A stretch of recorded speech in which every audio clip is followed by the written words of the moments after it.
Mimi.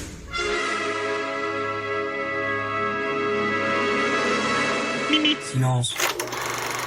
Chers auditeurs, aujourd'hui, Mon crime, dernier né du très prolifique François Ozon, qui arrive à nous présenter un film par an, sans jamais céder à la qualité.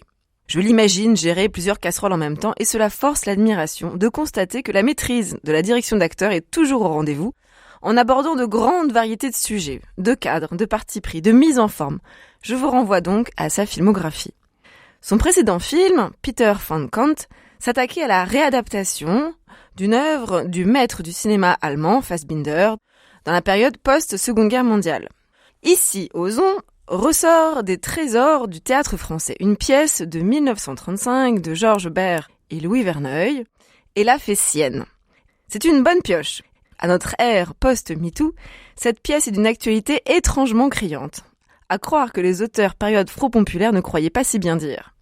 À la différence de toutes les œuvres cinématographiques ou plastiques qui abordent le sujet de la place de la femme dans la société moderne avec une gravité pesante, parfois confinant jusqu'au convenu ou caricatural, Mon crime est une comédie, c'est très léger.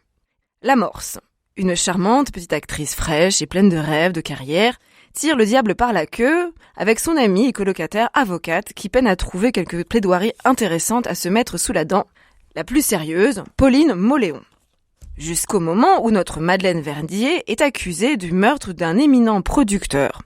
Coup de théâtre. Toutes les deux se saisissent de cette opportunité, pour le moins dramatique, pour faire décoller leurs carrières respectives, ou l'art de retourner avec malice une affaire bien mal engagée. Alors, la figure de l'actrice dans toute sa complexité est présente.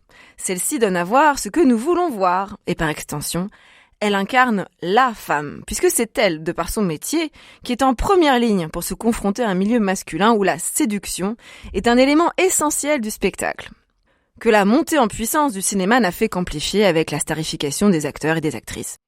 La séduction comme un atout majeur de carrière. Il faut plaire aux producteurs d'abord, puis aux metteurs en scène et enfin au public. Rien n'est désuet, bien au contraire.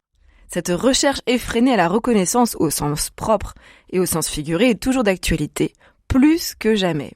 Au regard de millions d'apprentis influenceurs en quête de gloire, ne serait-ce que le temps d'un Matt Mandel. Et en même temps, à la manière des belles héroïnes de l'Odyssée, elles obtiennent ce qu'elles veulent par leur stratégie fine. Les Circé, les Calypso sont malignes et utilisent la force de leur adversaire comme de bonnes combattantes pour les faire basculer et triompher. Quand on ne peut combattre à armes égales, il faut connaître son adversaire et user de son intelligence. Arès et Athéna. Je vais cesser ici mes digressions. Ozon nous livre ici une petite pépite enlevée dans un écrin de costumes et de décors plus vrai que nature, sans clinquant, qui est toujours un peu papier glacé, qui est toujours un peu agaçant, mais au contraire, avec un choix des étoffes et des coupes des plus crédibles. Pareil pour les décors, qui correspondent au goût de l'époque en fonction de la classe sociale et de son état. De la sobriété luxueuse de l'art déco à la modestie du petit intérieur utilitaire. La forme est charmante, et que dire du fond?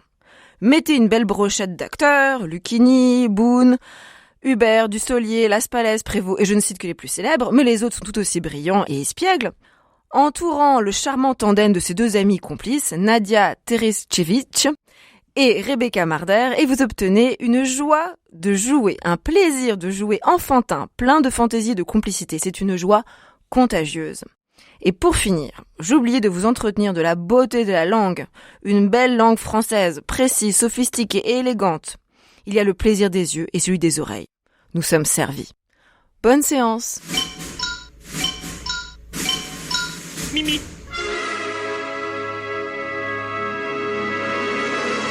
Mimi. Silence.